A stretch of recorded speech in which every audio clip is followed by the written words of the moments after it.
All of this crazy food with all of these calories. You can't even, hey, look, you can't even go to a restaurant. They put the salt, oil, and sugar, SOS, salt, oil, and sugar in it. But we got the perception, we believe the falseness, that we believe we're a prisoner of what the corporations tell us, of what these scientists and psychologists, that's who they hire all day long. And we put these things in our mouth. This is for all addictions when you come here. And we have a solution to all addictions, and we're going to get it again by the end of the meeting. Reinforce our thinking. Self-help books, there's another one. Diet books, I had hundreds of them. All types of diet programs. Dieting it's easy. I was on 1,000 diets. It's easy, right?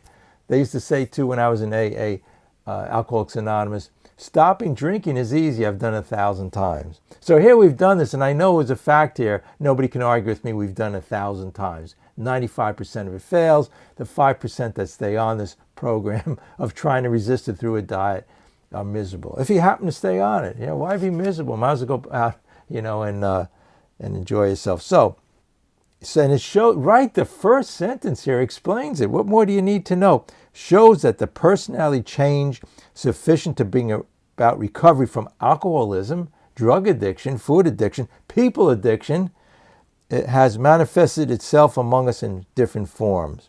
But let me just read this. This is the 12 Steps and 12 Traditions book of Overeaters Anonymous. It's a new edition, second edition.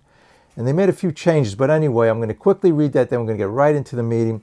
We of Overeaters Anonymous have found in this fellowship a way to recover from the disease of compulsive eating.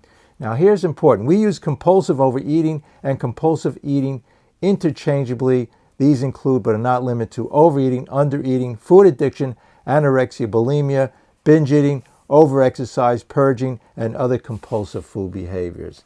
But they forgot one thing in here. It's the answer, and it says in the big book all the time. In the 12 steps, the answer to all my problems.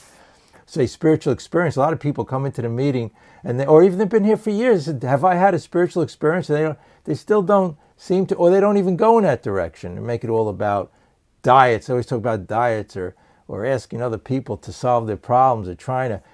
So if you go to page 567, and there it talks about what's called the spiritual experience. So we're going to relate this right to our addiction. If you can get it right here now and understand and comprehend what they're trying to say here, then you'll have an understanding what this whole thing of spiritual experience is all about. And I'm going to take the few important, just a few sentences here, and we'll have to so we can get a complete comprehension of what we're talking about here. On the very top of the page, it says spiritual experience. So here it's going to explain it here. The term spiritual experience and spiritual awakening are used many times in his book. It goes on the next paragraph, and what does it say there? Personality changes or religious experiences must be in the nature of sudden and spectacular upheavals. Happily for everyone, this conclusion is erroneous. So a lot of times, and it's telling you here, and this is with the addiction to food, sometimes people go quickly and they'll abstain from food or drugs, and they'll say, well, my mind wasn't changed, it wasn't convinced towards the food. But here it says a slow process. It could be educational variety. William James wrote a book on that, and it talks about it right here, spiritual experiences. And this is way back then in the early 19th century there, hundreds. So anyway, he says, happily for everyone, this conclusion is erroneous. And if you go down a little bit further towards like the middle, a little past the middle of the bottom of the page, it says, most of our experiences are what the psychologist William James calls the educational variety because they develop slowly over a period of time. Food is related to everything else in my life, and everything else in my life is related to the food. It's all the same thing. I always say it's a simple program. So, spiritual experience, if you saw in the lobby, was the title here. This whole thing, spiritual experience, a revolutionary change in thinking. We need that. The only solution we have in our addictions in life and people and resentment, anger, we need that perception change. We need to be what's called reborn. It talks about that on page 63 of the big book of Alcoholics Anonymous when it says right before the third step prayer, we will reborn. And it talks about that change of thinking, a new way, revolutionary change of thinking. So, again, we're doing it a lot of times. I, of course, relate this to the food and our addiction to food. So in the meeting, when I bring up the water, right, and I bring this up, right, the water, and I say I have that revolutionary change, and we can have it too, that where I love God's gift to us, the water, and I don't need to have drinks with hundreds and hundreds of calories. And this alone, this revolutionary change will change. This is what many people, that's where all the calories come from. Never mind when I go to God's gift, right? All of these fruit and foods and vegetables, man. The vegetables are amazing. And when we go to this God's gift of food and we can enjoy and luxuriate them, realizing and understanding the falseness of our religious experience, if you want to know what it was up till now, was what the corporations told us. Right? And the advertisements telling us we'll get that joy and happiness from the food. That's all the commercials tell us. And as a result, because of this processed food, which has like 3 or 4 times the calories of regular wholesome food. So that perception changed. So it talks about here, it says, again, most of an educational variety like we're getting here, working that spiritual muscle. When you go to the gym, after you go the first time, you don't have huge muscles, right? Sometimes people go and they keep on working at it. We have the opportunity here every day to work the spiritual muscle. And it goes on to say, near the bottom, he finally realizes that he has undergone a profound alterations in his reaction to life. So here by a slow, all of a sudden we start to realize we have a profound change. So what is a spiritual experience? Our reaction to life. When we have a situation and problem in our life, it's not the problem, it's our reaction to it. The answer is in here. And also I had a reading I was doing this morning, it talked about having that source of joy and happiness in here all the time. We were created that way. And the reason I bring that up is because in this program we have in the steps a higher consciousness of our understanding. But what it came down to, and I started to realize, that understanding was always there. I just buried it with the guilt, shame, remorse, and how about with our addictions, right? Addiction to food. When it's all about the food, we don't see anything else. We become very finite. We don't see the infinite oneness of everything and everything around us. We don't see nature. We don't see the beauty in people. It's another way, gluttony, right? One of the 7 deadly sins is being gluttonous towards life, trying to grab everything, and it only works momentarily. If you want real joy and happiness, if it's in here, we can get centered and relaxed. It's talking about that here, that change of perception, looking at the food differently, wanting God's gift of food, not what the corporations lie to us and tell us. That should be illegal, by the way, all that food. We're inundated by those commercials. Even the Food and Drug Administration, our country, it's all people from these corporations. And if they're not from the corporations, when they leave the government, they're promised big jobs. And on these big food companies, or consultants. So we can't believe the big lie. And I had last time, in the beginning here, I had the big lie. Right? The big lie. We've been living the big lie in everything in our life. When we're upset or depressed, it's the big lie. We think our joy and happiness is all about us. Believe me when we know that 95% of the time when you're upset, you're thinking towards other people and situations, resentment. The perception we have now, and the way we were brought up in this society, all these material things and everything about it, that we this is what it was all about. The religious, spiritual experience is when we start to have that perception change and realize the truth. Again, the truth before was, it says in Doctor's opinion, knowing the truth from the false. We believe the falseness. Whenever we're miserable or upset, we're believing in a false premise. And then when we try to figure it out we used to buy self-help books and trying to figure all these things out, it didn't work because I'm trying to figure it out with that same false premise. My false thinking, my crazy thinking was trying to figure a situation out. With the food, the same thing. I got a great idea. I'll eat smaller morsels of food with all the same poisons in them. I'll do this, I'll constrict it. Whenever you resist something, you're giving it strength. But we have a better way. And we're going to get it right here. Is reading on page, if people just came in the meeting, 567 in the big book called The Spiritual Experience. But a spiritual revolutionary change it talks about towards our addictions, alcohol, drugs, food, towards our addiction to people. When we have, when we're miserable, upset about what a person talks to us, doesn't talk to us, likes us, doesn't like us, we have a saying that what other people say, I think, is none of my business. People are going to fail us all the time. If we put our faith in people or success or money or the food, you realize it's another material thing? Do you realize that? It's just another material thing. And especially, again, our society is all about the money success, but they make it all about the food. We have an allergy to body, obsession of the mind, release a phenomenon of craving because we're feeding into all of this nonsense food. It's like, would you listen to the drug or a cocaine dealer or a crack dealer on your corner? No, but we wouldn't do that. But we listen to And the people in these commercials and advertisements in the supermarket, we walk in, 95% of that food is poison. Again, people say, well, I have a list here of all the ingredients. There's 50 ingredients, chemical ingredients in each one of these foods. So somebody said, send me the list. I says, all you have to do, even if you're home now, pick up one of these processed foods. You'll see 25, 50 ingredients in them. By the way, if there's 50 ingredients, 49 of them are poison. My whole way of this whole thinking and out of this whole mess is a spiritual experience, my awakening towards God consciousness, his wholesome food. And I showed you again, water alone. This is what God's gift. Those drinks you get, those gloopy drinks it's crazy. All that salt, oil, and sugar could be 500, 600, 1,200 calories in one drink. How about even a salad, vegetables? You go to a place in all these restaurants. A salad, a whole pound of salad is about 100 calories. In the restaurant, they might give you a quarter pound, maybe if you're lucky, a half a pound. I doubt it, a quarter pound. But yet it's 1,200 calories. It's from the junk they put on it that they have you addicted to it. All the chemicals, refined, processed oil, salt, oil, sugar, all poisons, And then I relate it to drug addiction, but, all that's illegal. But how many more people in our country, it's really bad with the drugs and everything, the alcohol, are dying from the food addiction. So there it's accepted, but it's crazier. More people with heart disease. Then I have a list here of all the ailments, I really, I'm done with all those ailments. I used to have them when I was heavier and I weighed much more. And when I started eating healthy, it all went away. I didn't need to look it up on the internet then. I had all the diseases, right? So, I mean, again, if we enter the addiction. But it's amazing. The food is the healing power of food. It is totally amazing. The vegetables, the greens, there's more micronutrients and vitamins in it than you can imagine. And these things are reversed.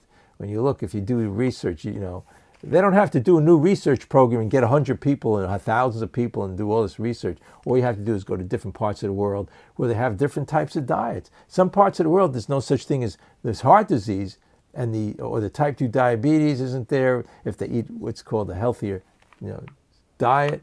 Or how about even the cancers? A lot of the cancers, the autoimmune diseases, a lot of them are due to our allergy of the body, right? That we have to this food, allergic. So here we go. So it goes on to say here on page 568.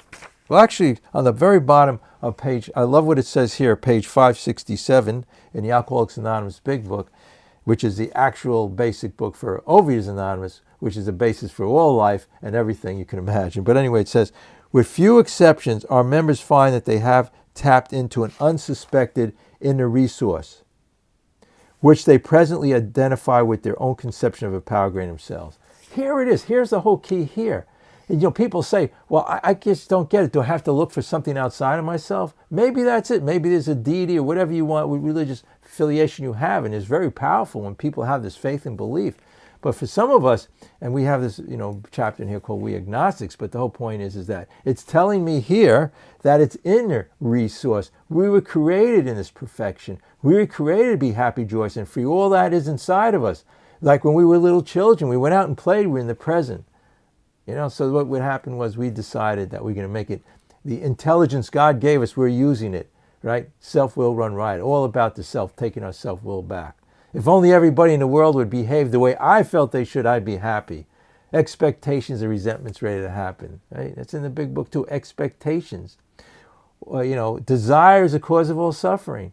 Now the same with the food. All our suffering is this thinking that our solution is the food. And it goes on to say, well, when it says inner resource, they presently identify with their own conception. It says a power of conscious of our own understanding. So we had it there all the time. Most of us think this awareness of a power greater than ourselves is the essence of a spiritual experience. Our more religious members call it God consciousness. So whatever affiliation you're coming from, it's open to everybody. Maybe spirit of the universe, nature, whatever it is. The whole thing is realizing where the problem is. The problem is in the five senses, in going out in the world, the material world, and even the seeing, the tasting, the seeing, the smell. We have what's called the sixth sense, and we also have what's called rocketed out of the time in 3 dimensions into the 4th dimension of existence. How does that happen? When we start to realize the truth. The truth will set you free. The truth is that all of these plans and designs don't matter. We came from dust, we're going to dust, but we take it upon ourselves to worry what people say, think, and do about us. We take it upon ourselves to think that the food addiction, and if I have all this food, it's going to make me happy. Yeah, momentary. It was a solution to all my problems, momentary. But on the other side, with momentary pleasure is as much devastation as you can imagine, just as much and more, 10 times actually, right? The devastation.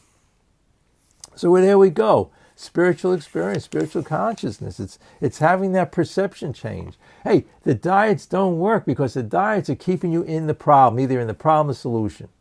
Do you understand that concept? Where the more you try to resist it, the more you discuss it or try to figure it out, you can't. But when we get centered, we'll intuitively know.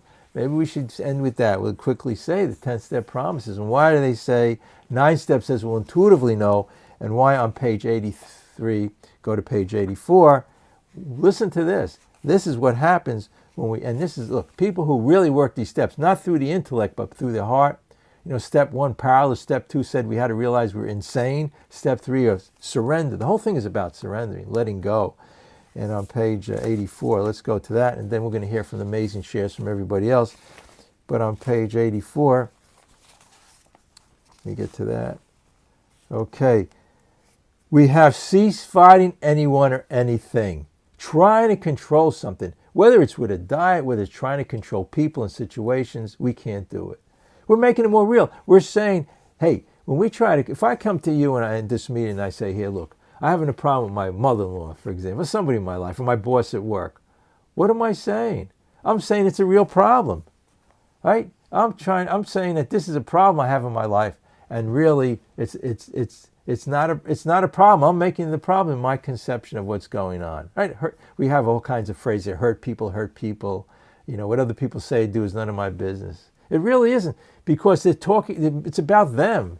So here we go, and it says, for by this time, on the bottom of page 84, the 10-step promises, for by this time sanity will have returned. We'll seldom be interested in liquor. It could be food or getting, people. People are going to fail us every time if we attempt to recoil it like from a hot flame. Before we couldn't, our brain, we were trying to figure it out with a crazy mind, was trying to figure out our addiction. How can we figure it out when we're the ones who created the problem? When we get centered, all the answers, when we surrender, the whole world and all the answers come to us.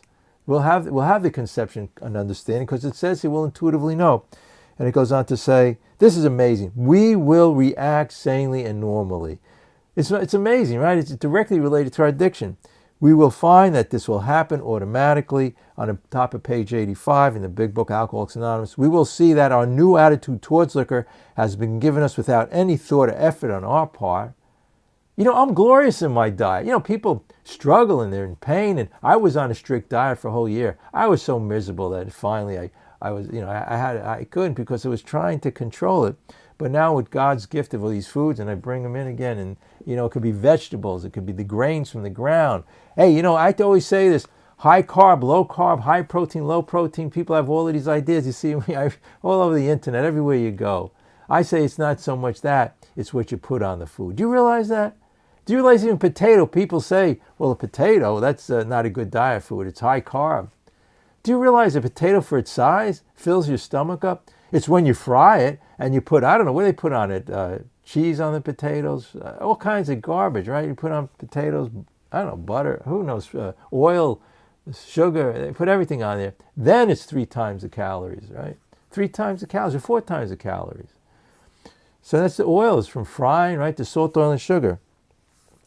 We will see that our new attitude towards liquor or food has given us without any effort on our part. It just comes. That is the miracle of it. We are not fighting it. Neither are we avoiding temptation. We feel as though we have been placed into a position of neutrality. Listen to this wording here. Safe and protected. We have not even sworn off. Instead, the problem has been removed. So if we're trying to do it by self-will, removing the problems with any addiction and any problem we have in our life, it doesn't work. Our crazy thinking tells us to control it. If only I'd get people to act and the world to act the way I wanted to, life would be great. When we have this conception change, it becomes all about the supplement for the food becomes, when we work these steps, it becomes other things. It's not just the food. We see the beauty in nature and all that. And not only that, when we get centered, we can actually feel our stomachs, right? When we're in the fear, or guilt or shame or remorse what we're doing with the food, we can't be centered. We can't really feel when we're full. So here's the difference. And we'll intuitively know. Just like, God gave us the one gift. He does everything else autonomically with our digestion with food and everything like that. But the one thing we do is put food in our mouth, and we screwed that up. The one, we can do that. The rest just happens automatically. But how about, I was thinking, when animals, there could be all kinds of poisonous stuff on the ground. I don't know what all these chemicals around today, but the animals know, like a squirrel or whatever it is, or birds. They know it's healthy and not healthy for them. But no, we don't think that way. We'll eat all of this poisonous chemicals. Pick up some food and you'll see all these chemicals in there. It's pretty crazy. So, and let me see what it says. Position of neutrality, safe and protected. We have not even sworn off. It says here, we have not even sworn off. Instead, the problem has been removed. It does not exist for us, so long as we keep in fit spiritual condition. Now it goes on to say, but the next paragraph is really interesting. It says, we really have as a daily reprieve contingent on the maintenance of our spiritual condition. Each day is a day we carry the vision of God's will into all of our activities. So anyway, when we're into the self, the ego, trying to control something, we're not in fit spiritual condition. Fit spiritual condition is letting go. Step 1 says we're powerless. How many years people could be in the program, or myself for quite a few years, and I had to say, did I do step 1? When I went to a meeting, I was in the problem, not the solution. Did I really do step 1? Step 1 says we admitted we're powerless over everything in our lives, food, alcohol, whatever, and our lives have become unmanageable. Did I really do a step 1? Or step 2, did I had to be restored to sanity. I was so insane, I was trying to figure it out with my insane thinking. And finally, step 3 said I had to surrender, let go. I always say it's a simple program. It's all about letting go. Oil is processed. It's a processed food. It's condensed. A tablespoon of oil is 150 calories. That's same with sugar. Sugar is natural, but it's refined, and then it's a lot more. In your stomach, it's going to be this much room. It's going to take up oil. Maybe if you eat an avocado, it's different, or something like that. So there you go. You could put delicious things like, once you get the taste buds changing, broccoli, asparagus, all these things, eggplant, these things, and lettuce, carrots, they taste amazing. It's just that before that, if we have a donut or some processed food, then we can't enjoy the salad. Believe me, it tastes good. We'll go on to more shares right away. Are you into the addiction? Right here, right now, are you into the addiction? Right this second, are you eating? If you're talking about the food, we can... Because in your share, you were talking about the past and the future. You're saying, well, up to now, and then in the future, you're worrying about Thanksgiving. This is the spiritual condition we read about, being in the present. That's all we got. But when we get back into the past, the future, we're into the remorse, shame, and guilt. We're back into our addiction. So we have the glorious present. So the solution is a spiritual solution in the present. No matter how much look, whatever you're obsessing about now, whatever you're eating, whatever you ate yesterday, whatever you're going to eat on Thanksgiving, you're in the problem, not the solution. The solution is being centered and letting go. When we're centered, then the answer comes to us. We won't want to make other people, food, a higher power. We'll feel the joy and happiness, and it comes from within. And when I experience all these things people are talking about, I go back, read the literature here, go the steps, and get centered, prayer and meditation. And I may start to realize the truth. The truth is all this other stuff is nonsense in my life. Gluttonous. That's craziness. Sometimes I found the more meetings I went to, the worse my addiction got, because at the meeting we're trying to control it and we're in the problem discussing it, right? So it got worse. Yeah, we're in a solution here. I hope. At least I know the only thing that works for me is a spiritual solution. Anyway. And when it doesn't work, like they say, rule number 1, believe in a spiritual solution. If that doesn't work, rule number 2, go back to the spiritual solution.